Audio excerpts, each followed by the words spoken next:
सतगुरुदेव की जय। बंदी छोड़ कबीर साहेब जी की जय। बंदी छोड़ गरीबदास जी महाराज जी, स्वामी राम देवानंद जी गुरु महाराज जी की जय। आत्मा ना आपके पहचानो, अगर दूसरे रूप में खड़ा होगा तो आप बात भी को नहीं करो, और इस दास के रूप में आएगा तो आप जाते ही दंडवत प्रणाम करोगे जैसी आपकी आस्था, यानी वो फिर अंतःकरण देखेगा। यहाँ तो आप झूठ भी बोल देते हो, कोई बीडीपी हो भी नो करना जी ठीक से मेरा नाम, मैंने कोई मर्यादा भंग नहीं करी, या कोई और अन्य पूजाएं करता है साथ में, तो वो तो वहाँ जाकर तो आपके समक्ष फिल्म चल पड़ेगी। 2 रोटी भगवान ने दे दी है, आप व्यवस्था करेगा तुम्हारी। हम भूल गए माँ के पेट में भी भगवान ने हमें दिया, अब बाहर भी वही देगा। एक समय एक माई के बच्चे ना हो थे, एक साधु संत वहीं रहा करता था डेरे में। डेरा था पहले, दूर हुआ करता गांव से। तो उसने कहा माई तुझे संतान हो जाएगी, प्रथम पुत्र जो तुझे हो वो मुझे दे देना। अच्छा महाराज कि पक्का वायदा करना कि जी पक्का करूंगी।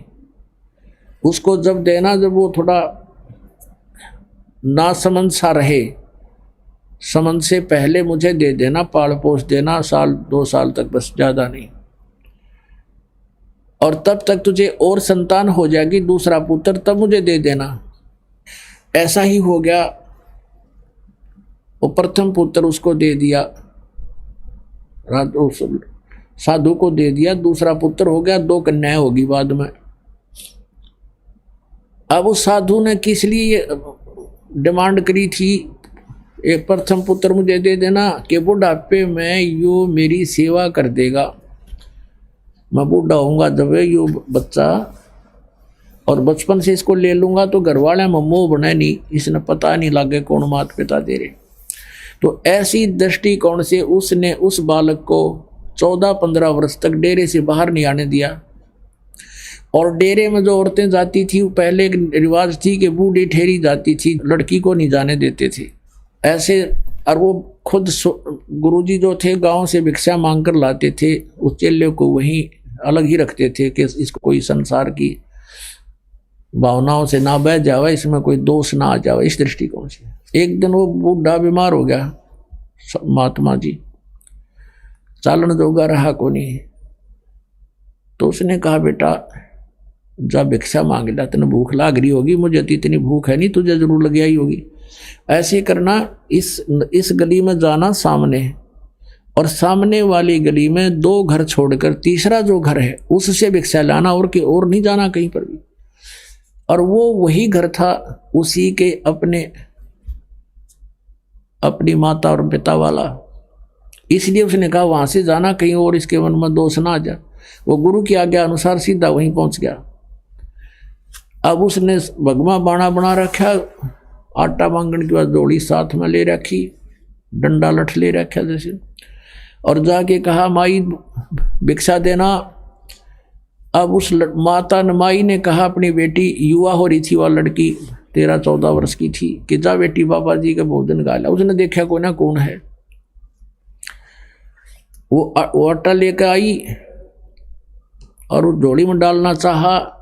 वह छोटी लड़की थी युवा, उसकी सतन जो है दूधी छोटी छोटी थी, कपड़े से बाहर उपोक्सी हुई नजर आती थी। अब उस संत ने कहा, उस भगत ने कहा, उस गुरु के चेले ने, उसको क्या था कि उनके गुरु जी के एक बार फोड़ा हो गया था छाती पे, इसी स्थान पे, और अच्छा बढ़ गया, बाल तोड़ से इतना लंबा, और बहुत पीड़ा हो रही थी। गुरुजी रोया करते थे बैठकर काफ़ी देर तक। दवाई जड़ी बूटी पहले ऐसी थी, वो दवाई भी इसी हुआ करती, दूना दर्द कराया करती, फिर असर कराया करती। तो वो दृश्य उसके सामने घूम गया बालक का कि गुरुजी बहुत दुखी हुए थे एक छोटे से फोड़े पे। इस बहन को तो 2 हैं और भी जो ज़्यादा बड़े हो रहे हैं। उसने कहा ये बहन आपके ये फोड़े हैं, इनको आश्रम में आ जाना, गुरुजी ठीक कर देंगे, उनके पास दवाई है, आप वहाँ आ जाना। तो वो लागी गाल देन, ढेर इतना शर्म नहीं आती तो अपनी बहन के बोड़े फोड़े ठीक करवा ले, तो जो कर ले, 36 गाल सुना दी। अब वो असमंजस में पड़ गया, भैया बहन क्यों ऐसे बोल रही है। तब उसकी माँ आई, आवाज सुन के कहने लगी, भाई क्या बात होगी बाबा जी, क्या बात है बेटी, क्या कह दिया महात्मा ने। अग्नियों का यो दुष्ट, बोले आजा तेरे फोड़े ठीक करवा दूं आश्रम में। तो उसने कहा, माई मेरे गुरुजी के फोड़े हो गए थे, छाती पे था एक फोड़ा, और उस तो बहुत दुख पाया करते थे। मैं तो वैसे कहा था बहन आपको भी पीड़ा हो रही होगी, वहां जाना। तब उसकी माँ ने कहा, बाबा उस वक्त जानगी कि बोला भगत से, इसने पता कोई ना सारी कहानी का। फिर उसने बताई कि महाराज जी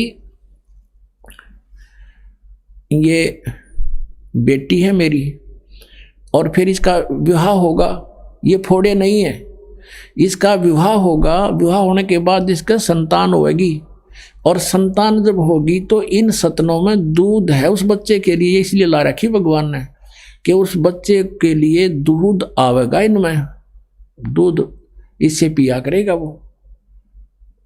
फिर उसने महात्मा ने सोचा, पूछा कि माई कब होगा इसका ब्याह बेटी बहन का। क्या अभी तो बेटा या बालक है, 1-2 वर्ष में इसका ब्याह करेंगे, और फिर संतान 1-2 वर्ष के बाद संतान भी होगी। बोला अच्छा, तो भगवान को इतनी चिंता है कि उसके गर्भ में बच्चा होगा, बच्चा बाहर आएगा, और फिर वो दूध भगवान इसके सतन में भेज देगा। हाँ ठीक समाई। वो चल पड़ा वहाँ से, और वो जोड़ी उड़े फेंक आया, वो जो मांगन वाली ले रहा था साथ में, अन्ना भिक्षा लेकर गया, वहीं फेंक कर वापस आ गया। वापस फेंक कर आ गया तो गुरुजी ने पूछा, बेटा क्या बात है, भिक्षा नहीं लाया? अक नहीं गुरुजी, परमात्मा ऐसे ऐसे मैंने कहानी सुनी है भगवान की कि बच्चा बाहर आने से पहले उसके दूध की व्यवस्था कर देता है। हाँ क्या की बात होगी? तो फिर गुरुदेव अब हम अपने भोजन की चिंता हम करें तो हमारे जैसा नालायक नहीं, जब हम उसके लिए बैठे यहाँ पर फेंका जोड़ी में तो आप पर देगा भगवान।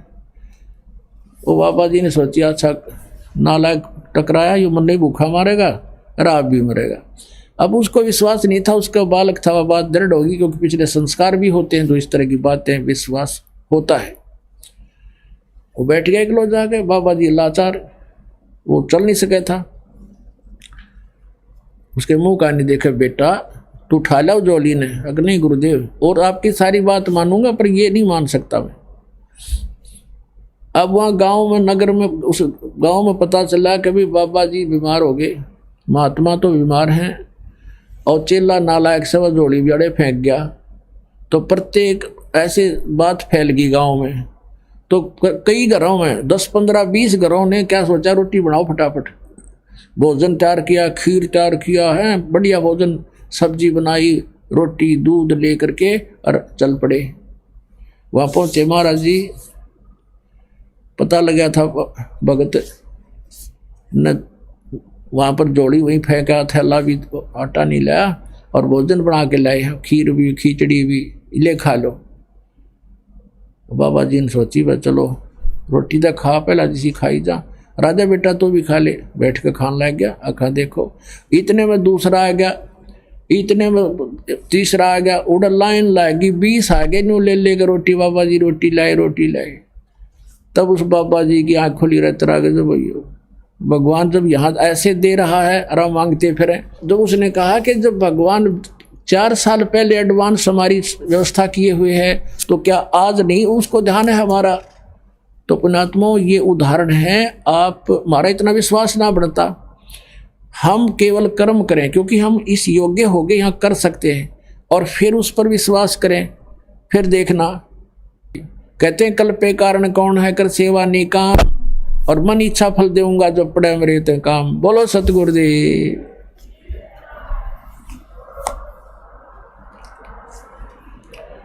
सत सत।